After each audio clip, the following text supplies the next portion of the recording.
Hi everyone, I'm Maya, 32 years old, and for a long time, I thought I had found my dream job. I worked at Midwest Innovations, a family-owned manufacturing company in a quiet, unassuming city in Ohio. It was the kind of place where generations worked side by side, and community values were supposedly at its core. I was an ambitious, driven Black woman, fresh out of business school, eager to make my mark in the corporate world.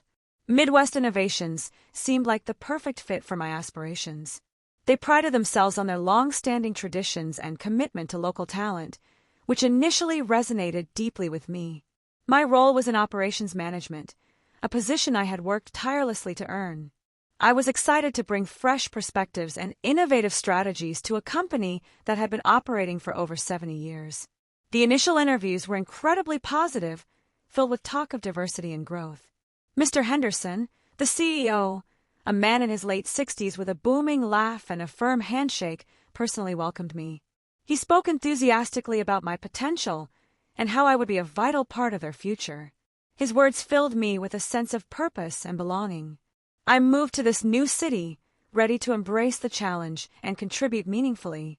My first few months were a whirlwind of learning, meeting colleagues, and diving into complex projects. I quickly identified areas for efficiency improvements and presented my ideas with confidence. My proposals were well received, at least on the surface. Colleagues nodded in agreement during meetings, and my direct manager, Sarah, seemed genuinely impressed. I felt a surge of pride, believing I was truly making a difference and proving my worth. There were small, almost imperceptible moments, though, that pricked at my subconscious. Comments like, "You speak so well for someone your age," or, "It's refreshing to have new faces around here." I brushed them off as awkward attempts at compliments.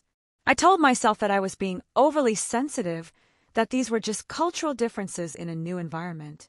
I was determined to focus on my work and not let minor discomforts distract me from my goals. My performance reviews were stellar, consistently exceeding expectations. I was entrusted with more responsibilities, leading cross-departmental projects and even training newer hires. It seemed I was on a fast track, just as I had envisioned.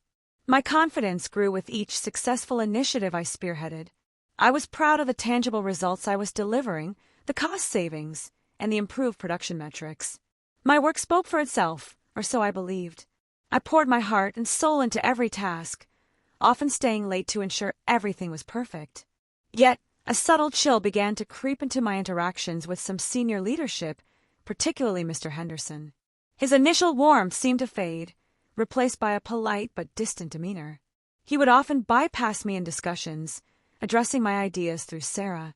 I started to notice that my contributions, when voiced by others, received more enthusiastic responses. It was as if my ideas needed a white filter to be truly heard and appreciated within the company's inner circle. This realization was a slow, unsettling burn. I tried to rationalize it, thinking perhaps it was just a busy period for him, or that he preferred to delegate. But the pattern became undeniable, a quiet exclusion that chipped away at my sense of belonging. I began to feel like an outsider looking in. The organizational culture phrase started to echo in the hallways, often in hushed tones. It was used to explain why certain people didn't fit in, or why decisions were made that seemed counterintuitive to progress. I started to wonder what it truly meant. I remembered the initial conversations about diversity and how they now felt hollow. It was as if the company wanted the idea of diversity, but not the actual presence of someone who might challenge the comfortable status quo. The air grew heavy with unspoken rules. I found myself walking on eggshells, rephrasing my suggestions, trying to make them sound less disruptive. The vibrant, confident Maya I was when I joined began to dim, replaced by a cautious, self-doubting version of myself. It was a subtle, insidious erosion. The atmosphere in the office, once seemingly welcoming, now felt like a labyrinth of unspoken expectations. I started to question my own perceptions, wondering if I was imagining things, if I was too sensitive. This self-doubt was perhaps the most damaging part. I tried to talk to Sarah about it, subtly hinting at the feeling of being overlooked. She would nod empathetically but offer vague reassurances, saying, "It's just how things are here, Maya. You'll get used to the pace." Her words offered little comfort. The psychological toll was immense. I would spend nights replaying conversations, dissecting every glance, every tone of voice. My once unshakable confidence was replaced by a gnawing anxiety. I felt like I was constantly under a microscope, but the criteria for judgment were invisible. I was performing exceptionally, yet I felt an unspoken pressure to conform, to shrink myself. The harder I worked, the more I excelled, the more the invisible wall seemed to solidify around me. It was a paradox that left me utterly bewildered. I started to notice that promotions seemed to go to less experienced, less qualified individuals who fit a certain mold. They were often white, often male, and always seemed to have an effortless rapport with Mr. Henderson. It wasn't about merit, it was about something else. The organizational culture was becoming a code word, a shield behind which unspoken biases could hide. It was a way to maintain the existing power structures without explicitly stating discriminatory intent. This realization was a chilling one. I felt trapped in a silent battle, fighting against an enemy I couldn't name or confront directly. Every day felt like an audition, where I was constantly trying to prove my worth, only to find the goalposts continually shifting. The exhaustion was profound. I began to document everything: emails, meeting minutes, performance reviews, and even casual conversations. I wasn't sure why, but an instinct told me to gather evidence. It was a desperate attempt to find concrete proof of what I felt in my gut. The tension in the office became palpable, at least for me. I felt a growing sense of dread each morning as I walked through the doors of Midwest Innovations. The dream job had slowly morphed into a psychological battlefield. I knew something was coming, a culmination of all the subtle slights and unspoken judgments. My intuition screamed at me, but I had no concrete proof, only a mounting pile of anecdotal observations and a growing sense of unease. Then came the day. It was a Tuesday morning, crisp and clear, but the air in Mr. Henderson's office felt thick with unspoken words. Sarah was there, too, her face unusually somber, avoiding my gaze. I knew instantly what was happening. Mr. Henderson began with a practiced, almost robotic tone. "Maya, your contributions to Midwest Innovations have been noted.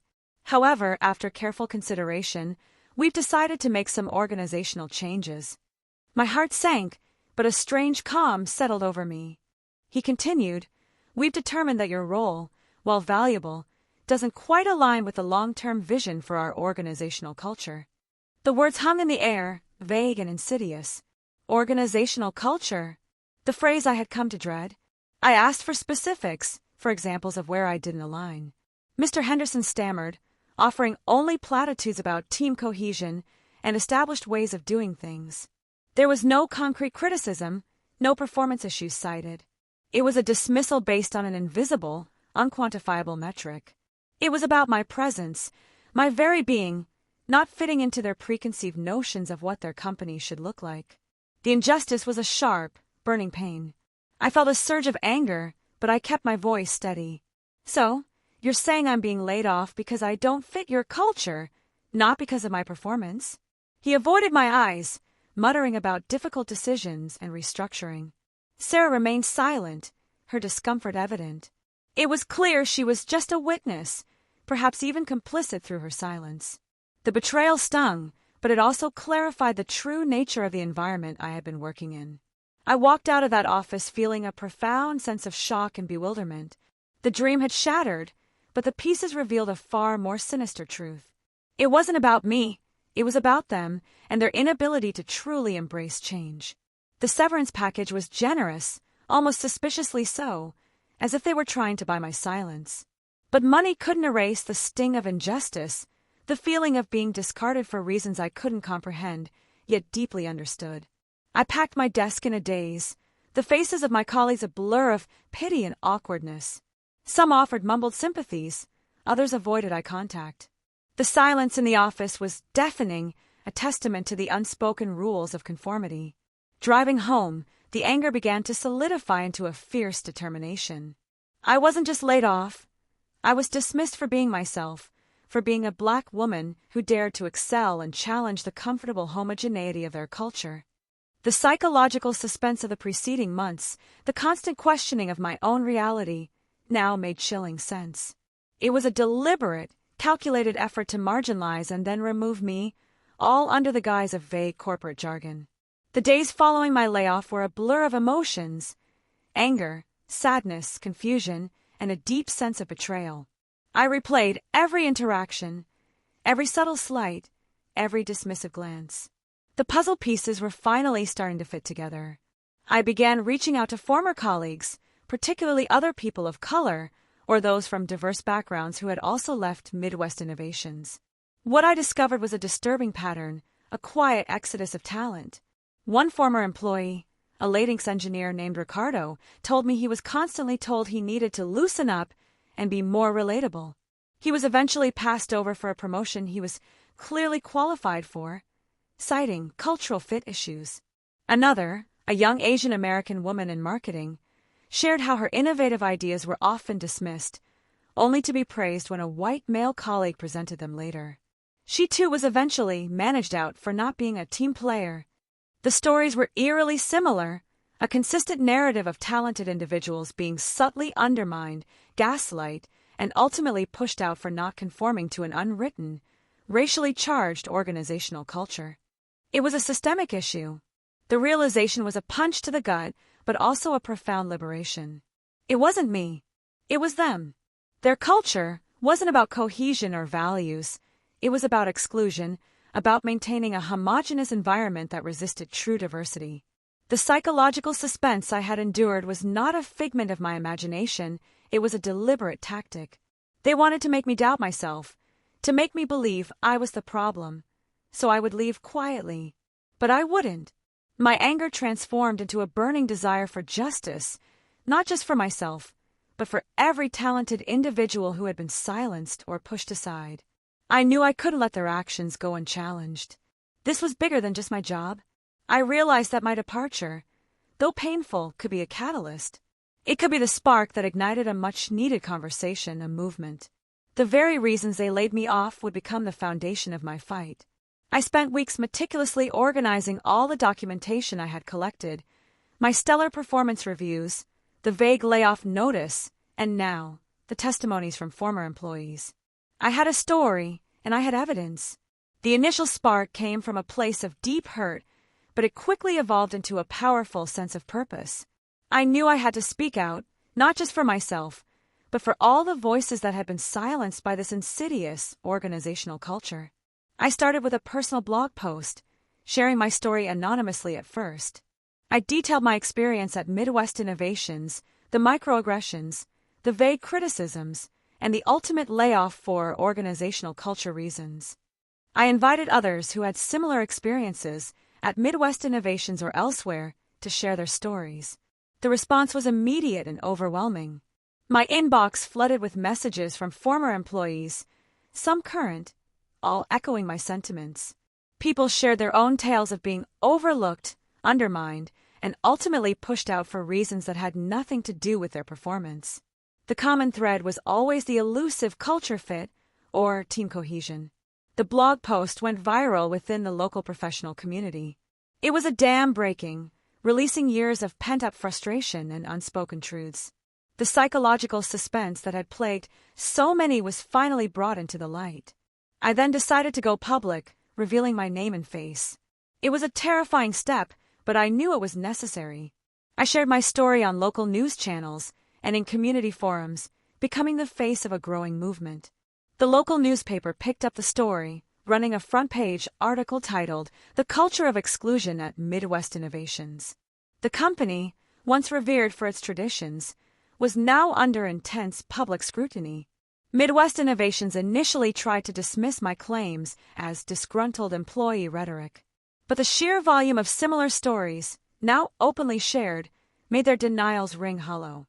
The movement was gaining unstoppable momentum. The pressure mounted as local activist groups and diversity advocates joined our cause. There were peaceful protests outside the company's headquarters, and former employees organized online campaigns, sharing their experiences with the hashtag culture of exclusion. The company's stock began to dip, and their reputation, once pristine, was severely tarnished. Clients started to question their commitment to ethical practices, and potential new hires looked elsewhere. The impact was tangible. Mr. Henderson, once so confident, was forced to issue a public statement, a vague apology that acknowledged past missteps but offered no concrete solutions. It was too little, too late. The movement demanded real change. I was no longer just Maya, the laid-off employee. I was Maya, the voice for change, the accidental leader of a movement. It was a role I never anticipated, but one I embraced with fierce determination. The movement grew beyond Midwest innovations, sparking conversations about systemic racism and subtle discrimination in workplaces across the region. Other companies began to review their own culture-fit policies, fearing similar public backlash. My departure, intended to silence me, had instead amplified my voice and the voices of countless others. It was a powerful testament to the fact that injustice, when exposed, can ignite a powerful force for change. The pressure on Midwest innovations became unbearable. Major clients threatened to pull their contracts, and their public image was in tatters. They were forced to take substantive action, far beyond a simple apology. Mr. Henderson announced his early retirement, and a new CEO, a woman committed to diversity and inclusion, was appointed. The company also initiated a comprehensive review of its HR policies and hired external consultants to address systemic issues. They established a diversity and inclusion board with a commitment to transparency and accountability. It was a long road, but the first steps towards genuine change were finally being taken, all because of a movement sparked by one unjust layoff. For me, the journey continued beyond just holding Midwest innovations accountable. I realized my passion lay in advocating for equitable workplaces and empowering those who had been marginalized. My experience had given me a new purpose. I founded Equitable Workplaces Now, a nonprofit organization dedicated to helping individuals navigate workplace discrimination and advocating for systemic change within companies. We provided legal resources, mentorship, and a platform for sharing stories. My organization quickly gained national recognition, attracting funding and partnerships with major advocacy groups. I spoke at conferences, consulted with companies, and helped countless individuals find their voice and fight for justice. The success was profound, not just in terms of impact, but in my own healing. I transformed my pain into purpose, my rejection into resilience. The psychological toll of the past was replaced by the invigorating energy of making a real difference. I was no longer defined by a layoff, but by the movement it sparked. My net worth wasn't just financial. It was measured in the lives I touched, the changes I inspired, and the barriers I helped dismantle. It was a victory far beyond a job. Midwest Innovations, under its new leadership, eventually reached out to me, offering a formal apology and expressing a desire to partner with Equitable Workplaces Now. It was a full-circle moment, a testament to the power of collective action. I accepted their apology, not out of forgiveness for the past, but out of a commitment to the future. We collaborated on a series of workshops and training programs, helping them truly transform their organizational culture into one of genuine inclusion. My life now is filled with purpose and passion. I wake up every day knowing that my work is making a tangible difference in the lives of others. The psychological suspense of feeling unseen and unheard is a distant memory. The organizational culture reasons that led to my dismissal ultimately became the very foundation of my success. It was a painful beginning, but it led to an inspiring journey of empowerment and systemic change. I proved them wrong, not by rejoining their ranks, but by building something far greater, something that challenged the very foundations of their discriminatory practices. My departure didn't just spark a movement, it ignited a revolution. My story is a testament to the fact that sometimes the greatest setbacks can become the springboards for our most profound triumphs. Never let someone else's inability to see your worth define your potential. If you're facing similar challenges, remember that your voice matters and your experience is valid. Don't let vague corporate jargon or subtle discrimination diminish your spirit. Seek support, speak out, and know that you are not alone. My journey from being laid off to leading a national movement was unexpected, but it was the most authentic and fulfilling path I could have ever imagined. It taught me that true power comes from within and from standing up for what is right. So, if you've ever been underestimated or dismissed for reasons you couldn't quite articulate, know that your experience holds power. Your departure, your voice can spark a movement. It can change the world. Thank you for listening to my story. I hope it inspires you to find your own voice and ignite your own movement, whatever that may be.